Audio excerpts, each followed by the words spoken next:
The graduate school has been partnering for many years, from what I can remember, with the offices of what are now currently research development and scholar development and undergraduate research to host this session for graduate students, undergraduates, and faculty who are working with students who might be applying for this fellowship program. So we're glad to have you here today and to have Mary Lou Marino and Beth Powers to lead us through this session. I will drop in the chat a link especially for any graduate students who are attending today's session. This session can count towards as credit for a few different things. We are partnering with the Student Programs and Involvement Office this year to offer a graduate student specific CAT tracks checklist, which is, if you're not familiar, is really kind of a guide, especially more for new students, to help them get acquainted with different resources, opportunities for engagement on campus. This will also count towards credit for graduate students who are applying for travel awards through the graduate school and graduate student council and towards our professional development certificate. So to do that, we need to track attendance. So I will shortly drop a link in the chat. So any graduate students, especially who are here today, appreciate you just checking in through that link. And with that, I will hand it over to Mary Lou and Beth. Okay, well, so I'm Mary Lou Marino. I'm the one that's from the Office of Research Development. And Beth and I are going to, well, really, it's more Beth because she's the one that's going to tell you all about the actual program. But she's going to present first, and then we'll hear some more about some special opportunities for students that are able to get an honorable mention as part for their submission. And then after that, we'll have a panel of people, faculty members and a student who have experience with this program, and they'll provide you some tips on, how to write a great proposal.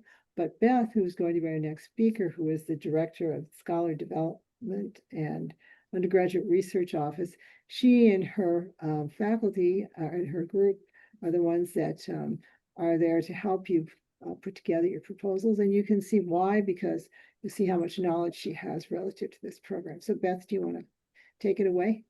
I will, thank you. And I'm going to bring up a PowerPoint. I need everyone's help to tell me, now let me start it, and let's hope it's on the right slide. Okay, hold on.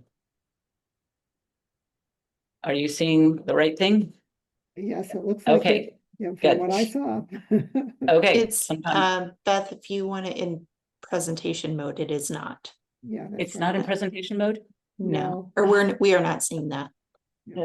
Why? Stop. I think just change your share. Yeah, that's what I will see if I can do. I seem to have this problem a lot. So is this the right one? Yes. Yep. Okay, great. So thank you very much. Thank you, Megan, and thank you, Mary Lou. It's great to partner with you in this. So as Mary Lou mentioned, I am the Director of Scholar Development and Undergraduate Research. So for those of you that see undergraduate in there and might think, okay, wait a minute, what about me? I'm a graduate student, or I work with graduate students. This is the main office on campus that helps students apply for nationally competitive scholarships, both undergraduates and graduates. We do happen to also work with undergraduate research. So I regularly work with grad students on fellowships. Prior to coming here, I worked exclusively with graduate students on fellowships for 3 years. And so and I got to focus a lot on the NSF GRFP, so happy to talk to you about it a little bit today. And excited that we're going to hear more about this new initiative, which involves EPSCoR schools, which K-State is one of, and you'll hear that when I finish my remarks. So I want to start this session by saying that I'm speaking with a little bit of a caveat here, which is that As we know, things have changed a bit on the federal level. And when it comes to the NSF GRFP, what we have really used as our guidance in the past has been something called the NSF GRFP solicitation. And every year they publish the solicitation. It usually comes out in August. It has not yet come out this year. They have, however, announced deadlines. So you will see the deadlines in this. The solicitation, though, is where they say, okay, this is what we would like to see. For years and years, you wouldn't see a lot of changes, except you might say, we'd like to see more candidates in this area, or we'd like to see, you know, more applications in this certain area. But it didn't change a lot, but you would see certain changes. This is where you might see things like whether the stipend changed or any other aspects of changes to the application. We don't yet have that. So much of this talk is going to be based on what the NSF has looked like and information that we've gleaned that tells us that there's certain things that are going to be different. So the goal of the Graduate Research Fellowship Program has been to select, recognize, and financially support individuals who have demonstrated potential to be high-achieving scientists and engineers early in their careers. They want to award you this as a graduate student, invest in your potential, so to speak. The goal of the GRFP is to broaden STEM participation in terms of STEM education, public engagement, societal well-being, the STEM workforce, partnerships, national security, economic competitiveness, and infrastructure. And I'll tell you a little bit more about those pieces in a bit. What is the benefit of the GRFP? I had to change the slide this year. It's always been 3 years of funding that's usable over 5 years. So for instance, if you have given a fellowship to a student for their first year and they want to keep that fellowship, or you want them to keep that fellowship, they can go on reserve the first year, use their funding during later years. It is usable over 5 years. It is a $37,000 stipend per year, and the amount of the tuition money paid to the institution has risen from $12,000 to $16,000. The intent is, from what I understand, is to award up to 3,000 new fellowships in the current application cycle. And I have to say this number, 13,000 annually, is an old number. We know it's more than 13,000. We don't know exactly how much. But it is competitive. And in the past, and I would say these numbers, I think, came from about 2022. The success rate is somewhere between 10 and 16%. But as always, the chances of winning if you don't apply are 0. So give it a shot. And this can also be just a really great way of just honing your writing skills and your ability to articulate your research to others. So the basic about eligibility for GRFP, and as far as we know, that hasn't changed yet, US citizen, US national, or permanent resident. I will say that I work with other scholarships where we have had new announcements coming out, and US citizen, US national, and permanent resident hasn't changed on some of those other scholarships that are federally funded. You need to be currently a graduating senior in your first or second year or of graduate school in most instances. And there is always some fine print of all the fellowships out there. GRFP is probably one of the more convoluted as far as eligibility goes. I'm always happy to sort that through with you.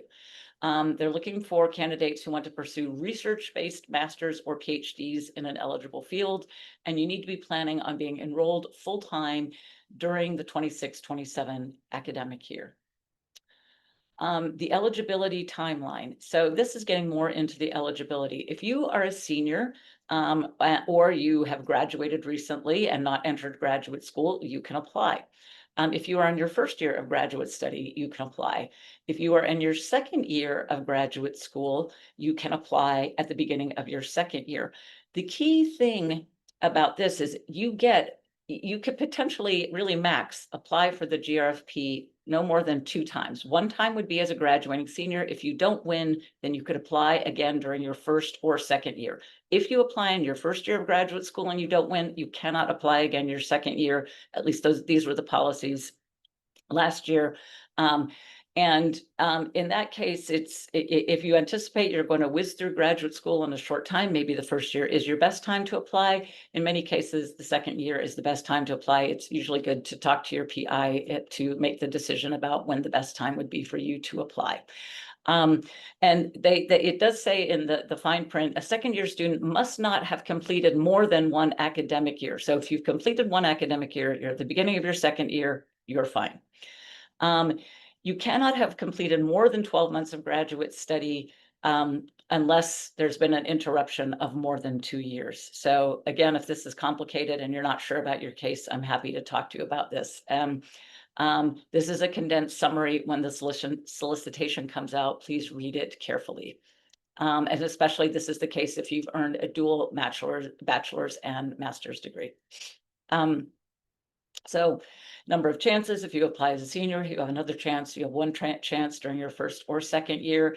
And just clarifying again, if you apply during your first year, you can't apply your second year. Any questions about this? Joint BS or MS program students can only apply once in the last year of that program or in the first year of the PhD. And if you take a longer break in your education, there are different caveats. So the fields of study that are open to you, there is a long list of subfields under each one of these. And when the solicitation comes out, usually those subfields are all named there. And when you do apply, you are asked to choose which subfield you are applying in. So one of the things that some people don't realize about the GRFP is that it does fund psychology, though it does not fund, of course, things like counseling psychology. It doesn't fund, law or medicine or those fields or any field of social work or counseling, but it does fund research-based degrees in psychology, so primarily neuroscience, but perhaps some other areas. And also, it does fund other areas of the social sciences. Historically, it has, that includes anthropology, sociology, political science, economics, and always STEM education and history and learning. Areas that are not supported, any kind of clinical degrees, joint degrees, professional degrees, counseling, education degrees are not supported unless it is specifically STEM education, biomedical research for which goals are directly health or disease related, with some exceptions in bioengineering, and research focused on clinical practices. Those are areas that are not supported. And within the eligible fields, the emphasis with the GRFP has traditionally been on knowledge discovery. So what some people want to call basic research. And so the NSF doesn't fund health research. This is NIH responsibility, but gray areas exist. So for instance, I have seen successful students who have been looking at perhaps looking at the mechanism of something of a particular process and trying to understand it better, and ultimately knowing that would give a benefit in a health area. But if the focus is on understanding that mechanism, then that may make it something that would be eligible for NSF. Whereas if the goals are very clear cut, just straight towards health as opposed to the science that leads to good health research, it's different. And this is something that you'd need to consult with probably. I can give some general ideas, but and NSF will often answer questions about this. You see Jim's tip. Jim Hohenberry is my colleague who worked on the NSF for many years. And he says 2 or more possible applications for your work can underscore that you are producing knowledge versus clinical research per se. So I added this slide in this year, and this is from an article I found where the writers had done some research into the number of awards last year in different fields. And as you can see, life sciences did not do so well last year. We don't know what that will mean for this year, but computer science was very heavily weighted. Material science was strong, physics and astronomy, chemistry, engineering, going down more when it comes to geosciences, math, some awards still in the social sciences, and some in psychology. So this was something that I have not heard a lot about. If anybody out here in the audience has, when we hit the end of this, I think it'd be great to hear more about that, because I know we're very strong in the life sciences here. So the complete application package, it is due but between October 27th and the 30th before 5 p.m. Eastern time. And there are different deadlines based on what your discipline is during that particular week. This goes, I think, a Monday through a Friday. You need CV details, personal information, education, work experience. This is all putting things in boxes. You don't get to upload your CV. They want to know about academic honors, publications. Again, as it was last year, if it stays the same, there is one essay, which is a personal relevant background and future goals essay. This is a 3-page essay, which we'll talk about a little bit more after this slide. There's also a 2-page graduate research plan statement. You get to upload PDFs of your transcript. GRE scores are not reviewed, so there's no need to submit those, and you will need 3 letters of recommendation. Last year, these letters were due before the application was due, so just something to take note of.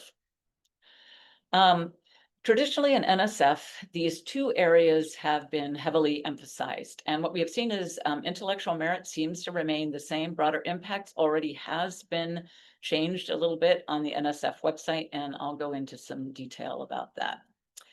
So what is intellectual merit? What I like to think of, the way I describe intellectual merit is it's the stuff that we always expect scholarships to look for. Are you a good student? Do you have good grades in demanding classes? Are you producing research? Do you have publications? Do you get great letters of recommendation? Do you know how to talk about your research in a clear way that, and your plan looks like a solid plan for you to achieve good results? It's the kind of things that, as I said, that we tend to think of that show what we also might call academic excellence. Other things that may factor into that is, whether you work well as a team and whether you can work independently, and the potential of your approach to your major field of study and your research plan to advance knowledge. Does this show something very promising in your field? They do look at the strength of your record, your research plan, description of previous research experiences, your reference letters, and appropriateness of the choice of your institution relative to your research plan. So all of these really make up the picture of intellectual merit, and that has pretty much stayed the same. Broader impacts, however, has changed a bit. The goal of NSF has always traditionally been to make sure that scientists and budding scientists are sharing the message of the importance of STEM with the broader community. And that is still very much part of what they are looking for, effectively integrating research and education at all levels and communicating the findings and methods to a large audience. So that is very much intact. There were some other aspects that had to do with kind of the audiences that you were working with, and those seem to have been taken out of the description. They are also interested in research that addresses national security needs, promotes societal well-being, promotes partnership with industry. And this is a new and stronger emphasis than I think we've seen before. Develops a competitive STEM workforce. I'd say this is also a somewhat new factor.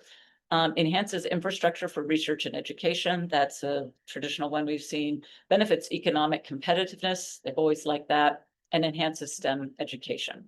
And these are there on the NSF website. So they have, to a great extent, kind of made their broader impacts changes clear. A few things when you get down to writing, and assuming that things stay the same on the application, it can be very helpful to use section headings, and broader impact and intellectual merit need to be section headings in each essay, so that you're making it very clear to the readers that you are developing this. Oh, so Dr. Porton, did you have a question? Sorry. Yeah, and it is actually, when you talk about the broader impact, and it is always a question whether it is the broader impact of your work or if it is your trajectory. For example, if you are the president of the, I don't know, math club or whichever, so you have some sort of leadership in the professional aspect at your level, which is not necessarily the same as how awesome the applications of your work will be. But I kind of think that they look at both. And for a student, what I put in as an example, this type of stuff would be very important. Yeah, I agree with that. I do think that to some extent, I think they don't want you to be a wallflower about your research. And so you're having had a record of being president of a club or having done presentations somewhere gives them some confidence that you will be out there and you will be talking to people about your research and educating people through your research. So yeah, they really want to see broader impact and intellectual merit as section headings. For a long time, this was a recommendation. In the last last few solicitations, it has been a requirement.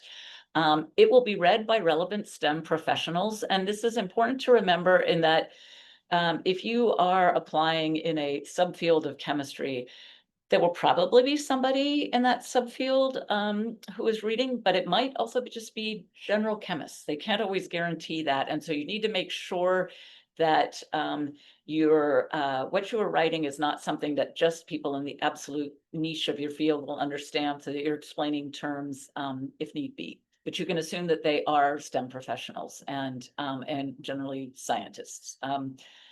Assume that your readers have been reading applications all day and are not in your narrow subfield. Avoid excessive jargon. It's just general good advice. I think the balance you strike, you need to know they need to know that you know your stuff, but you also know it well enough to communicate it with non-specialists. And this, I think, relates also to that education piece, so that the better you are at being able to talk to non-specialists, the more the potential piece, I think, will be evaluated well. And get input as you are doing this. We'll talk in a minute about people who can give you feedback. Some personal statements. So the personal statement has always been the weirdest personal statement you will ever write. I think of it as really a narrative of your life as a researcher, project by project. So in my freshman year, I joined a lab where I did this and we had these results and these things happened and I was involved in this. We learned this thing. Generally, we're taught that this is not necessarily a good way to write, but for NSF, this is really what's expected. They really want you to talk about and evaluate each one of your experiences, saying what you learned, saying what your role is. So they really get a very literal picture of what your growth as a researcher has been like. They also want you to include what your career aspirations are. It's helpful to have a strong introduction and some theme, if you can find it, to be kind of memorable. Many students will talk about a pivotal experience that got them interested in STEM, or an exciting lab experience, or even the time when they were talking about their research. There are a variety of things that can work there. Focus on qualities and experiences that make your success in graduate school more likely. It is also okay in this section, or in this area, to talk about your soft skills. So if you had the opportunity to train freshmen when you were a junior or senior, and train the new lab students on a particular procedure, that's something you want to mention. So that's your leadership skills and your ability to perhaps manage people. So you really want to be able to talk about these things that show that, you've become more and more independent in your work. You can touch on areas such as creativity, perseverance, motivation, ability to work in teams, ability to lead and communicate well, difficulties you have overcome, community service experience, etc. And if you've had any interruptions in your study for any reason, just explain that, so people don't say, hey, what happened to this person for a year in here, when we don't have anything on their resume. They don't need details necessary. They just want to understand it. Some tips on how to write essay 1. Tell a coherent story through your experiences. Tell them about past research, but also give a sense of your motivation and direction. How have your experience developed and affirmed your goals? One thing I'll say here is sometimes students say, well, I started out in psychology research, doing neuroscience research, but then I went into the biology department and I started to do plant research. Does that mean I shouldn't talk about my psychology research? Nope, you can still talk about your psychology research. What did you learn? What did you find maybe that was applicable? You want to show them that you're already thinking about a scientist. You're seeing the transferability of knowledge from one sphere to another. So definitely talk about all your research experiences and how these things have shaped your goals. Get readers excited about your goals. Sometimes people feel, I think, that it seems cheesy to recount those experiences about how you got really excited about going to graduate school and the things that excite you in their field. This is the kind of thing they really actually want to hear about in a mature way, but to hear about how there's just kind of no way that you won't become a researcher. Realize that when they're reading, they're looking to see, is this person giving me reason to doubt that they're serious about research? Is there something that they're not showing enough enthusiasm or excitement or commitment? They really want to see that commitment, because then that gives them faith that they are investing in somebody who is going to be a researcher in the future, not somebody who's going to drop out of their PhD program or, leave graduate school and not become a researcher. So anything that can help show that. Showcase your valuable preparatory experiences, including those that show your interest in making a broader impact, and explain the work, its significance, and your role in it. The graduate research plan. Now, I will say in my office all the time, I look at people's both essays, but for the graduate research plan, I am always going to refer you back to your department, probably to the person who's working with you, but also perhaps to somebody else in the department, because the graduate research plan is very field specific, and I am not a scientist.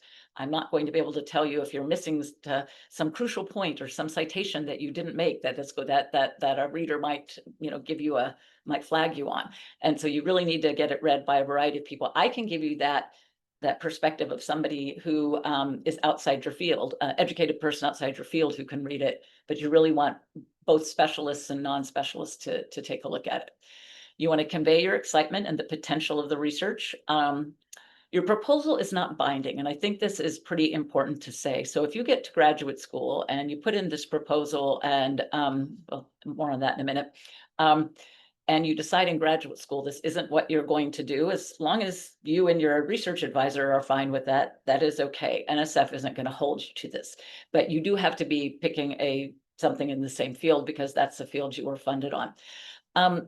For graduate, you really have the choice when you are writing this research statement to write, as it says, in the last bullet, 2 common strategies are a continuation of current research efforts or integration into work at your top choice university.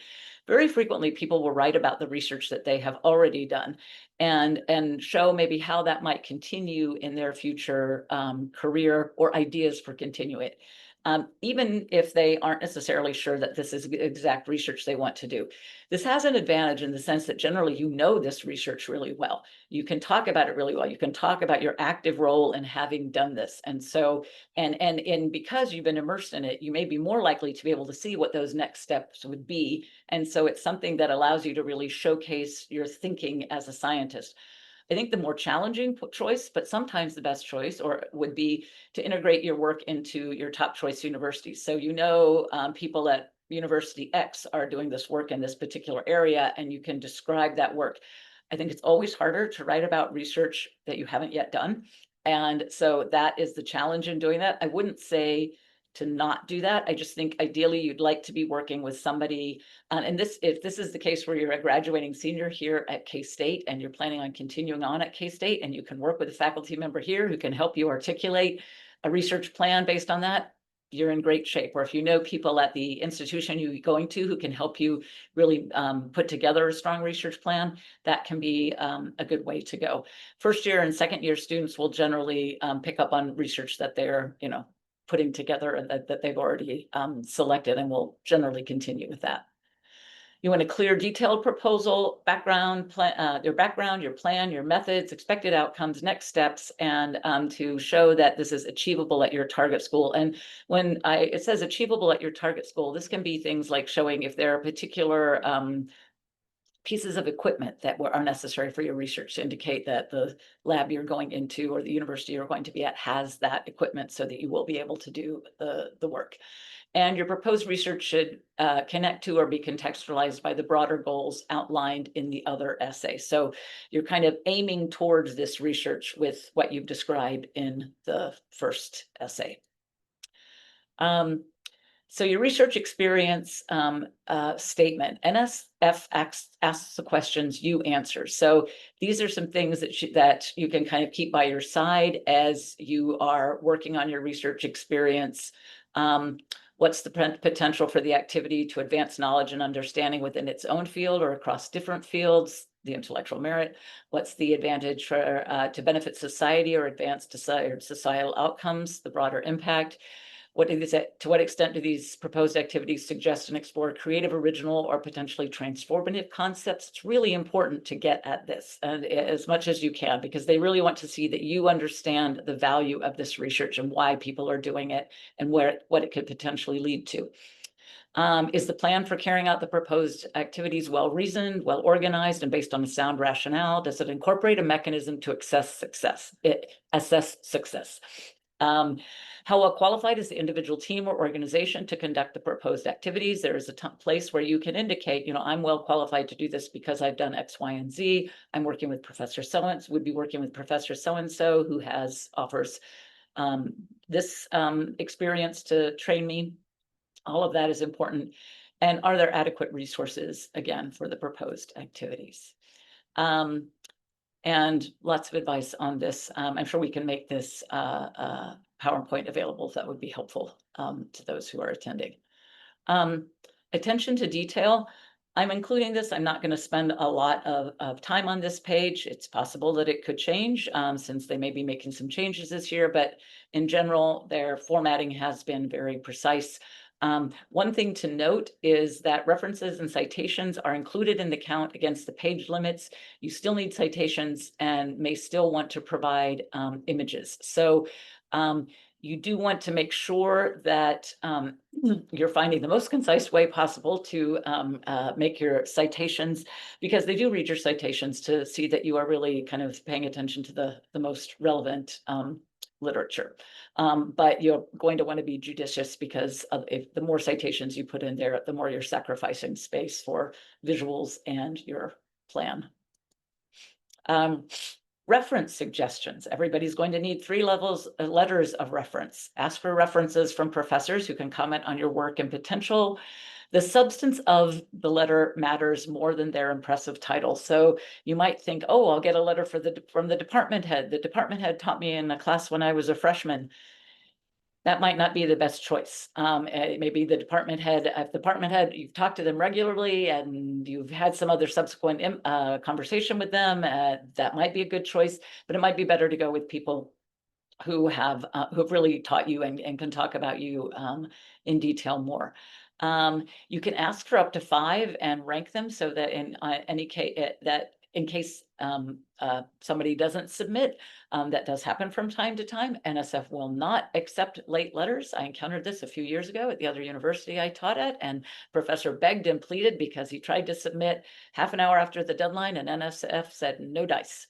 So yeah, you want to make sure that you're asking for enough letters and that people are ready to submit them, and maybe you have a spare. Anybody who supervised your past research, recent interactions are going to be more valued. It's very helpful to remind people with a write-up of what you have done and what you did in their class or in the lab or exams and papers, just to give them a refresher, especially if it's been a little bit of a time. You can, give them ideas of sort of what you feel like is most relevant that they might be able to include in their letter, and send them your resume. And you can start by asking for a meeting to discuss this with them, and then thank them for the meeting, and then make sure afterwards, of course, to thank them for the reference. So I have come to the end of what I'm going to talk about. I'm going to just mention briefly. So I am more than happy to work with students. You can share your essays with me. I had a session for the GRFP a writing workshop scheduled, which I have now canceled. We're going to wait and see when the solicitation comes out. I don't think I want to start people writing before we actually know what exactly they're going to be writing, and that hasn't been made clear. But so TBD on that. Research.gov has some information, and there are some people online that have put out some good samples. And there's also a spreadsheet out there that gives you access to some past successful applications. Yes, Stephen Bardwell. Would you be able to paste those links for the examples into the chat? Oh, certainly. Yeah, let me see if I can do that. You know what? I'm about to switch in order to not be doing the wrong thing and do some fumbling. Let me do one more slide, and then I will put those in the chat. And then because we're going to introduce our next speaker here, My name's Beth Powers. I'm in scholar development. Feel free to email me at bethpowers@ksu.edu. I can help interpret eligibility rules and review and offer feedback on materials. And join our monthly newsletter for updates on awards. And there was supposed to be a QR code, but I'm going to go ahead and send you a link where you can do that. Oh, sorry, that is our QR code. If anybody wants the QR code, I'll leave that up for just a minute. The next thing I want to do, and our monthly newsletter gives you updates on scholarships once a month. It will not clog up your email address or your email account. It's just one list that comes with information about undergraduate research, but also a list of fellowships. The Writing Center is also more than happy to help you. They are happy to consult. And so if you would like to make appointments with them, they are happy to assist. And what I can do is I will put both of their link and my link, and I am going to turn this over to our next speaker. Well, I think Isabel's here. Why don't you put up the last slide again about the, Oh, sorry, Mary Lou, I Writing can't quite Center? hear you. okay, the last slide about the Writing Center. Oh, yeah. Yeah, is Isabel here? Pardon? Yes. Yes, I'm here. Okay. Okay, Isabel, why don't you, Sorry, Isabel, go ahead. yeah, talk just a little bit about the Writing Center? All right. Well, hello, everyone. My name's Isabel Campbell, and I currently work as a tutor at the K-State Writing Center.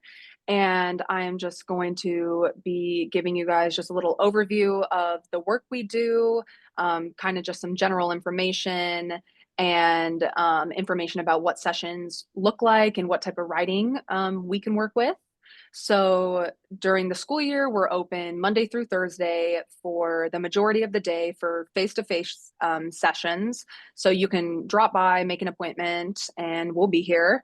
But if you are unable to make it in during these hours, we also do asynchronous appointments where you can submit your work, and then your assigned tutor will respond back with a page of feedback within 45 hours of your appointment time. And we also offer like a limited amount of virtual sessions through Zoom. And more about the sessions themselves. Our motto here is that every writer needs a reader. And we believe that collaboration can be such a useful tool in the writing process. I know, especially for me, when I've had tutoring sessions with my coworkers here, I've found that the types of like prompting questions that we are trained to ask really encourage further idea development and like led to a lot of new insights that I might not have gotten to on my own. So just simply getting that pair of extra eyes on your writing can be super beneficial. And we just love to like watch the students' confidence and their comfortability in writing in all different contexts grow. So we also work with many different types of writing.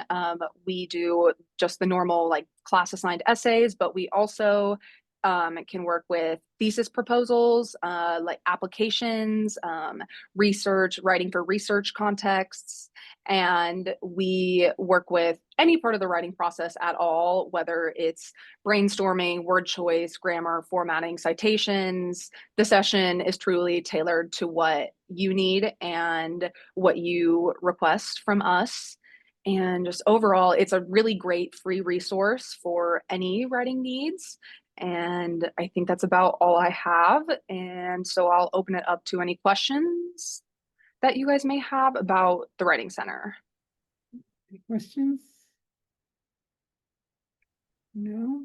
Okay, then I guess, Nathan, you're up next. Do you want to put up your slides? Yep, okay. I had them here, 1 second.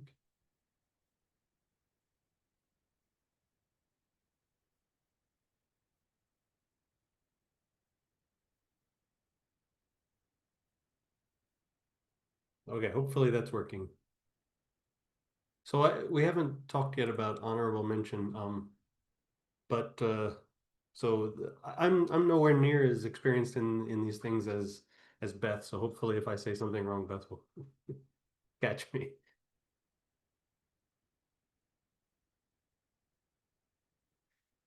So Could you can you speak up just a little bit more?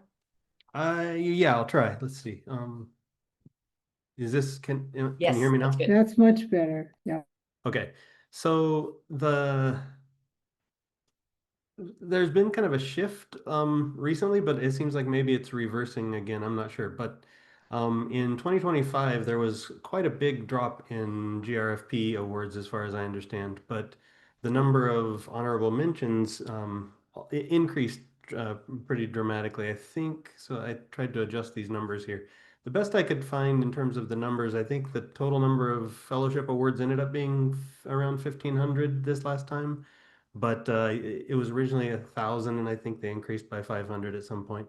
But the number of honorable mentions went up to 3,000. So when you apply for the GRFP, there's a category where if you're sort of have a strong application, but not strong enough to be in that top whatever number to actually get the fellowship, you can receive an honorable mention, and that that's already something that you can brag about. But something that recently has happened is that EPSCoR has started a pilot program that will actually fund recipients of honorable mentions at the level that they would have been funded if they actually won the fellowship itself. And so here I put together a slide that kind of gives an idea of what this is. So this is the EPSCoR Graduate Fellowship Program, EGFP, and its purpose is to provide a similar fellowship opportunity for GRFP honorable mention recipients. The mechanism is that NSF will give institutions that fall inside of the EPSCoR jurisdictions like K-State does money to support honorable mention earners at the same level that they would have been supported if they got the GRFP. So if you receive an honorable mention within the last 3 years, you can be supported by this EGFP grant. It's a little bit different than the GRFP in that the student doesn't earn the award from the NSF. Instead, the NSF has provided funds to the institution, and the institution then awards the students this fellowship. But it has the exact same stipend and cost of education allowance, and it's again, you get that for 3 years, and and it has to be used in 5 years. So it's, as far as I can tell, almost identical to how a GRFP would work if you were in the GRFP. I don't know a lot about the EGFP programs. I'll show us the website here in a second, but I just want to say a little bit about what I know about EGFP at K-State right now. So we have a team that got an EGFP in math. So I think we have a couple of our team on the Zoom here. As far as I know, so far it's the only EGFP we have at K-State and the only math one anywhere, but there are EGFPs for lots of different subject areas. And ours, I don't know how this looks in comparison to other of these programs, but we're given the funds to support 9 students. So 9 honorable mention earners in math could come to K-State with and use these EGFP funds that we have. The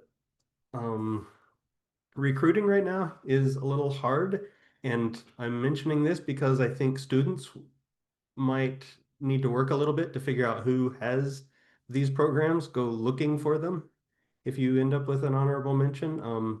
We're currently working on trying to put together a recruiting webpage and some recruiting material, and we're trying to plan a GRFP writing workshop that will give students some support in writing math related GRFPs, and also kind of get the word out that these EGFP programs exist. The application process is kind of a multi-step thing, and I'm guessing that other EGFP programs are going to be in kind of a similar state right now. So you find the application through a system called ETAP, which I'll take you to and show in a second. You apply through there, and then there has to be some kind of a pipeline. We're still working on ours. How do you go from the application at through ETAP into the graduate school and then into the department?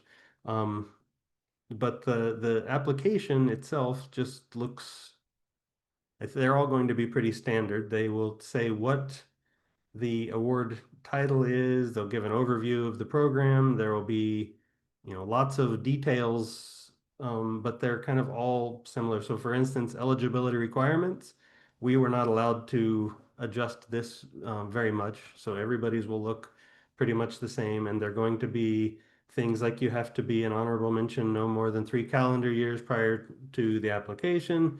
Other things that I think are also just requirements for applying for the GRFP maybe anyway. So things like being a US citizen or US national.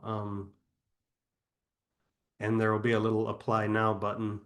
The general ETAP system has a search feature, and I've only found this recently and started to figure out how this is going to work. So I can paste the link actually here. If anybody is interested in finding some ETAP program, let's see if I can pull this off. I'll paste it later once I'm no longer sharing. The thing is, ETAP has lots of different kinds of programs you can apply for. So if you're looking for EGFP in particular, you'll need to hit the filter and find the one that says EGFP. And once you do that, you'll find, right now there are 51 of these EGFP programs out there. You can see Iowa has a few in different kinds of, let's see, engineering, data analytics, and so on. So I believe those come out of a single grant that is shared between several departments. okay, that may be true. So this is the first year they have these grants, and they had 16 that they gave. We got one of those. Okay. All right, so that makes sense. So that's why there are 51. But the people that share it, you can apply. Well, let's see it. They say physics wants 5 students in chemistry 3. That number cannot change. So physics and chemistry will have a little portal there for their share out of the grant. Okay. Yeah, so right. I think that's, yeah, this is what I have. I just wanted I was just going to share this information that there are these new programs running right now called EGFP. If you happen to apply for the GRFP and get an honorable mention, there may be a chance of finding one of these EGFP programs that will match and be able to fund you so that you can apply to that once you hear about your honorable mention. Hey, So right, the Go very ahead. important thing here is that the way the NSF portal is set up, I don't think it will be obvious that people will know about it immediately. So this is why we are trying to spread the word. And so I think what is really useful is for the students that apply for GRFP to know that there is a further step that they can land and to have in mind what path they would like to go. And maybe it doesn't hurt to contact the graduate director of the department that has the portal open, just to have that lined up. I mean, the funding, the treatment will be exactly the same as if you have a GRFP, minus the fact that it is not portable. So at that point, you will have to commit to the university and to the program. Okay. Well, thank you. So remember, K-State has one of these. All right, now, what I'm going to do is I'm going to share my screen too, because I want to tell you about another opportunity. Hopefully, if I can get it up there. I don't know if I can do this. Let's see. Slideshow. Let's see. No. This never works for me, so, the beginning? No. No, there it goes. Can you see it? Probably Can not. see it. You can? You can't or you can't? We can, but I think we're Yeah. seeing we're seeing Yeah. your speaker's notes instead of the presentation slide. All right, let's just leave it this way because it never works for me. So I can understand Beth's angst about it. So anyways, as Nathan indicated, this last year, the number of GRFPs that were awarded were way down there, about half of what they normally are. They usually award about 3,000. And so NSF has become kind of worried about this program because it's one of the programs that they really, really support because they are interested in making sure that they have a pipeline of scientists. And so the board in May introduced this concept of this new program for GRFP Honorable Mention, and it's in addition to the EPSCoR one. And right now they're conducting a pilot program to see how this works. But what they're going to do is to invite sponsors to fund these 3-year fellowships, much like what you saw for the program that Nathan was talked to you about. And what they're going to try to do is they're going to try to seek contributions from industry, philanthropy, and state governments to fund these. And then they effectively would be able to sort of sponsor these under their own name or whatever. And I would suspect that it's going to come through that same portal that you saw Nathan indicate, and they would be, scholarships that are being offered by these different sponsors. Now, I will say right now, the program I call it is baking because they don't exactly know. It's kind of a concept, but I wanted you all to know that this is another opportunity that will be out there for honorable mentions because there's a good possibility that this next year, again, there may be a lot more honorable mentions and not so many GRFP awards. And apparently the partners are going to select the fellows based on the interest, their institutions, or geographic preferences. You would stay just, at your academic institution, but the sponsor would be the one that's paying for your stipend. So, and that's all we know because that came from a short article that we all found in one of the academic journals. So anyways, all right. So what I'm going to do next is that we're going to go to our panel. One thing Go ahead. that they told me, Okay. the EGFP and potentially also, I imagine the future solicitation of the GRFP will be much more open to applications to training in applied sciences than it was before. Before, it was mostly a training for basic science. And I think that will change. Yeah, I think you're right, Miriam, because ever since the TIP directorate came in, there's been a lot more emphasis at NSF at use-inspired research. So I think you're right about that. And what you see that there are so many GRFPs from last year in computer science, I think it is to address the workforce need due to the development of AI. That's correct. So if that is a horse that one can for the time going bet on, if that is compatible with your field, that would be a way to go. Okay. But then that's it. All right. This is our panel. It's going to be providing you information on the actual submission. We have Tom Platt, who's an associate professor from biology. We have Maria Deal Ferenia. I probably pronounced that quite correctly. She's an assistant professor in psychological sciences. Marianne Corton, who's, as you know, is from mathematics.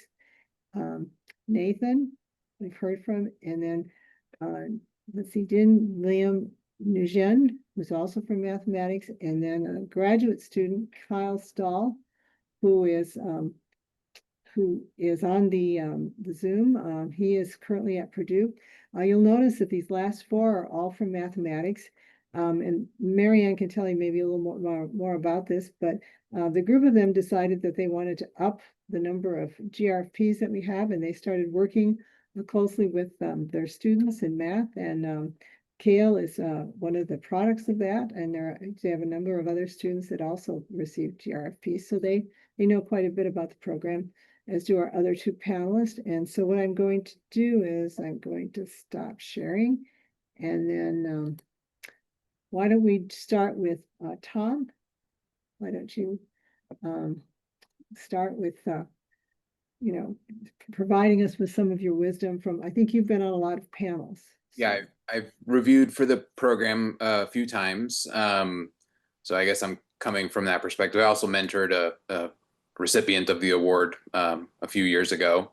So that's kind of what how I know about the program. I guess I'll speak toward the perspective of the reviewer. I think it's very helpful to think about how the person reading your application is going to be engaging with it. And so I do think a lot of my general thoughts and advice echo things that Dr. Powers highlighted already.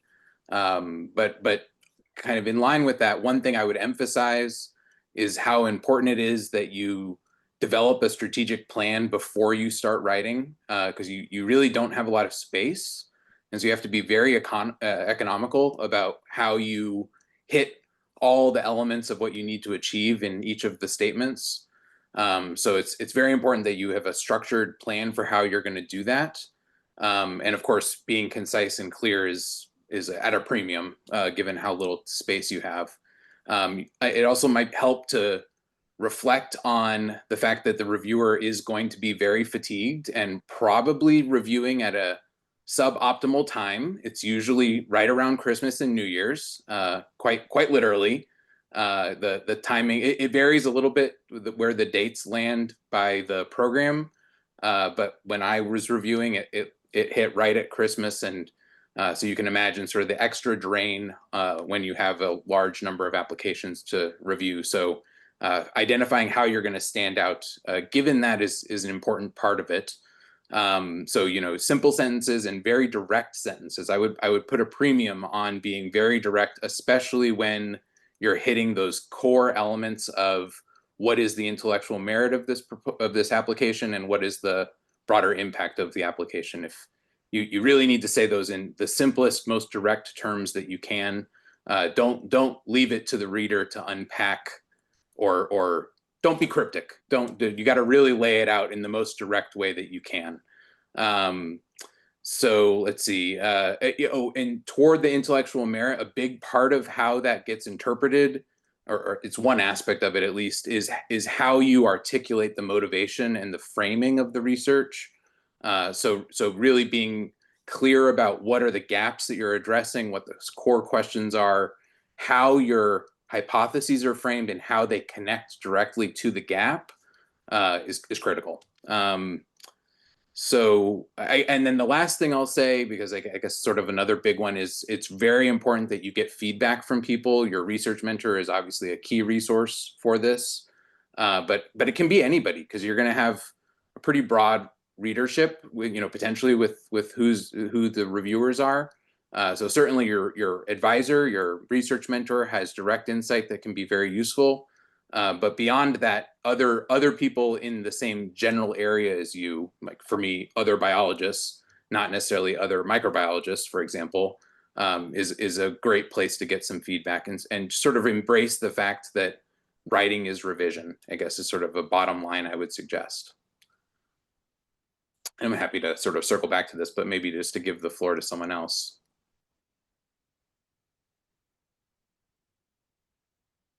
Here we go. Sorry, Maria.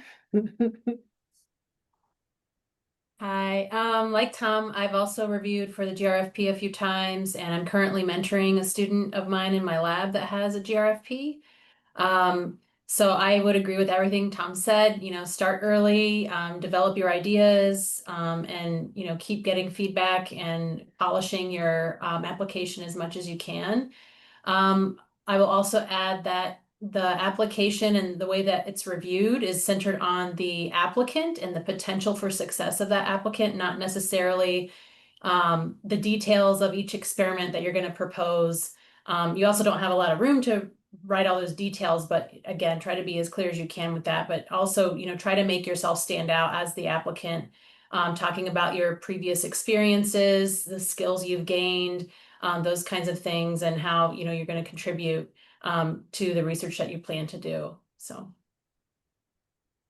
Okay. All right. What I'm going to do with the next group, Marianne, Nathan, Kale, and I'm so sorry, Dijin Lim. What I'd like you to do is to kind of talk together, since you did it sort of as a group. So I will keep it short. I Okay. also reviewed, and I think what is looked for is this person going to make it? And then there will be probably a whole bunch, because this is the most competitive fellowship you can think of in the country. So yeah, you want to have something that is groundbreaking and not try it and all that. But I think I want to hear from Liam and Kale. Kale was one of our undergraduates, and he did undergraduate research with Liam. And Liam helped him through the application process. He won a GRFP. We had 2 GRFPs that year, which is kind of shooting way over our head, but we are very happy with it. Well, I think yeah, some other faculty already share a lot of what I wanted to say. But another aspect that yeah, I really like about Kale's profile when he applied for the scholarship is that yeah, Kale has built a very strong coursework. He took a lot of courses at the graduate levels, PhD levels. And he started everything very early. We started to do research when Kale was a freshman, and I knew very well Kale wanted to do a PhD, so it allows me a lot of time to work with him and kind of build a profile and stuff like that. I think yeah, start early is the key, and build a strong coursework. Yeah, because the requirement for a math bachelor in our department, I think Kale can finish that just after 2 years here, and he had a lot of time to yeah to take a lot more courses. Pick that up there to expand it a little bit.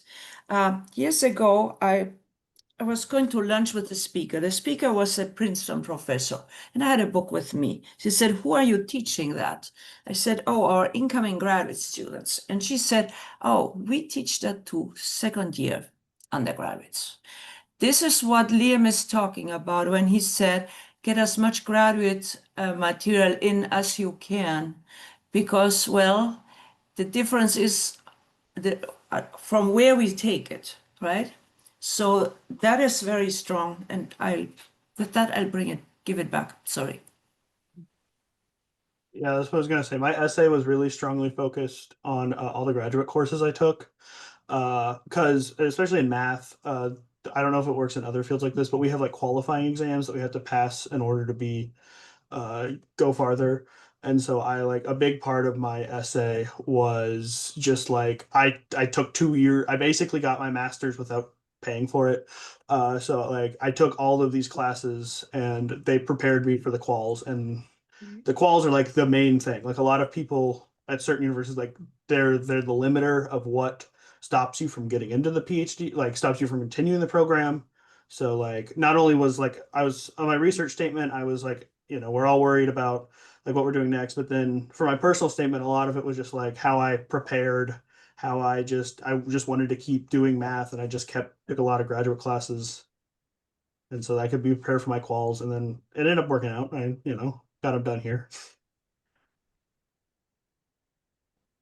Okay. Nathan, do you have anything you want to add?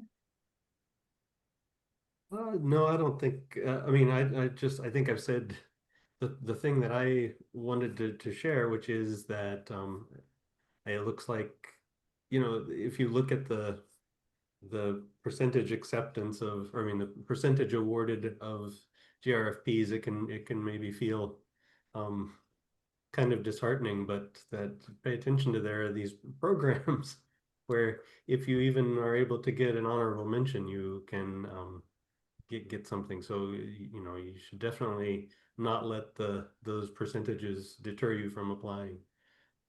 Yes, that's right. As Beth has said, if you don't apply, your probability of winning is 0. So That's true. yes, exactly.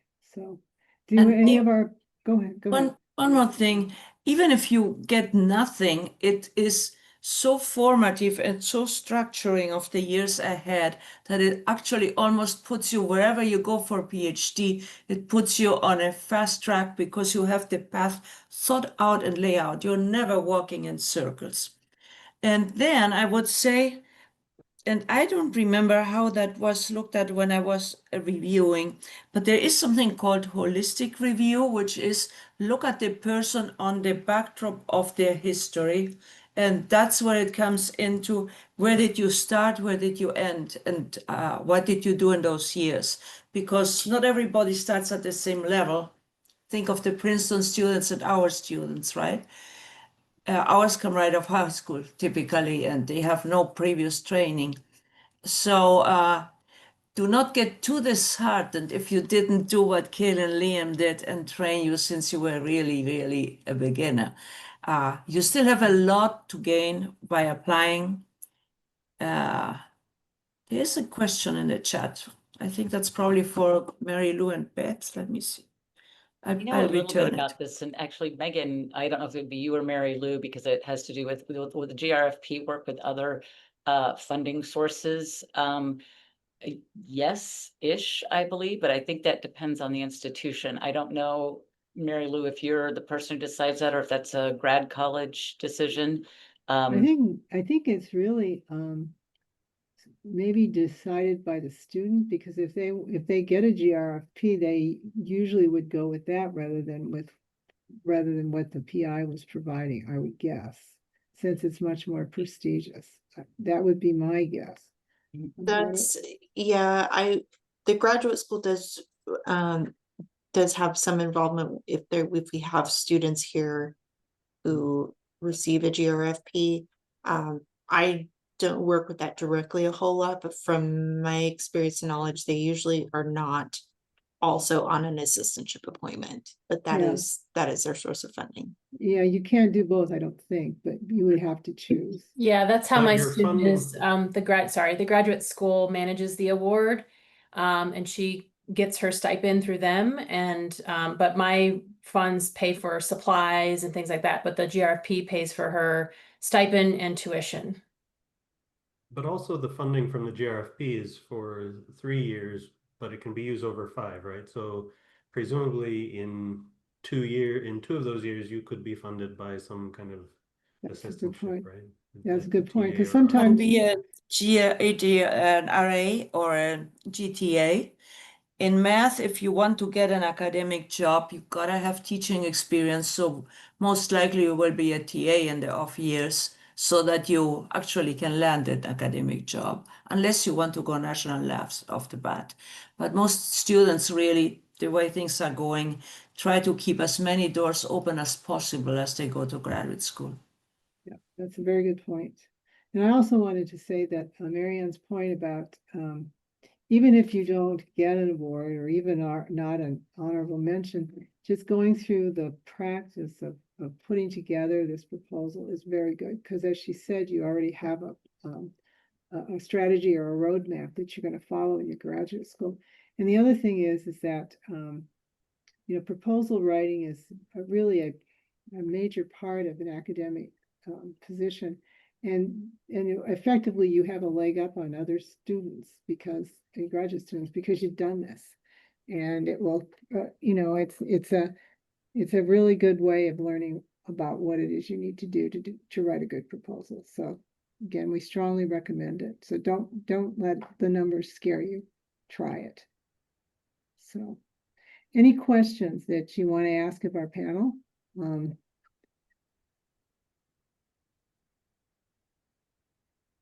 No questions? There are a bunch of people that are listening and didn't say a beep. I Yeah. would like to know whether they're faculty, they're students, people thinking of mentoring somebody through the process, or students going to apply. Yeah, okay. Does any of you want to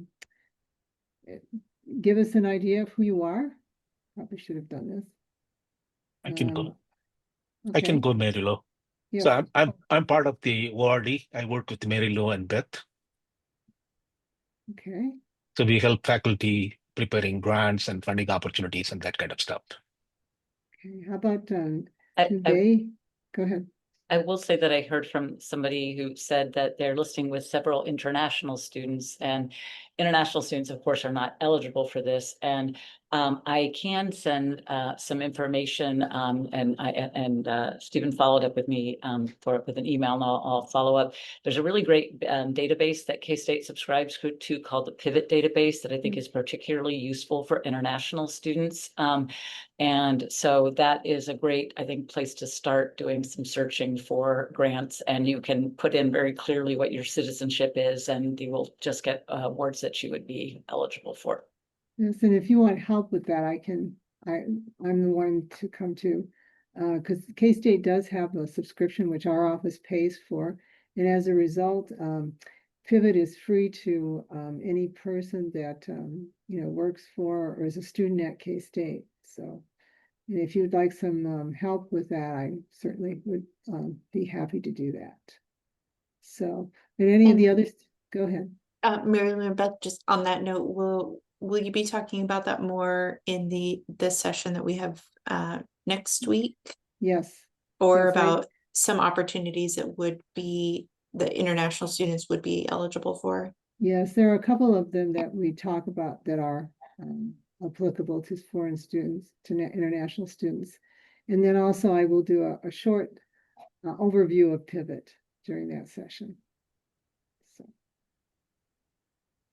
okay, would anyone of the other people that are on, would you like to say anything about your background or anything like that?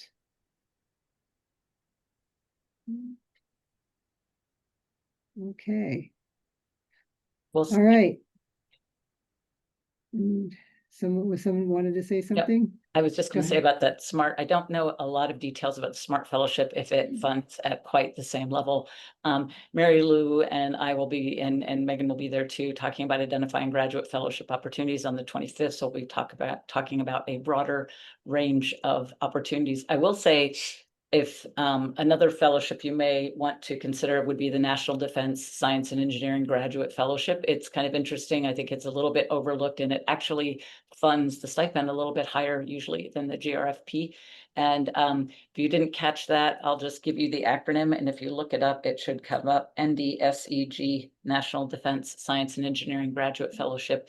And it's if your research has any potential application within the defense industry. And there is no, unlike with SMART, which is looking for people who want to work in the Department of Defense, and there is, I think, a binding obligation for you to work there if you take their funding, and DSEG does not have a binding obligation, nor does the GRFP. Yeah, and the other thing to remember is that DoD just isn't about bullets and bombs. They do a lot of other research. There's social science, there's medicine, there's lots of biology, and then even in the areas are the physical sciences, it's not, as I said, just not bombs and bullets. It's just there are lots of opportunities, and it's certainly something to look at. So, all right. Well, I guess that brings us to the end of our session. I want to thank all of our presenters and our panel for a great session. I know that it's been very helpful hopefully to all of you that have been on and listening. And again, if you have any questions, be sure to contact one of us, Beth, myself, or even Megan. And if you want to talk to one of the panelists, we'll be able to put you in touch with them. So anyways, okay, well, thank you, everybody, and have a great evening. Take care.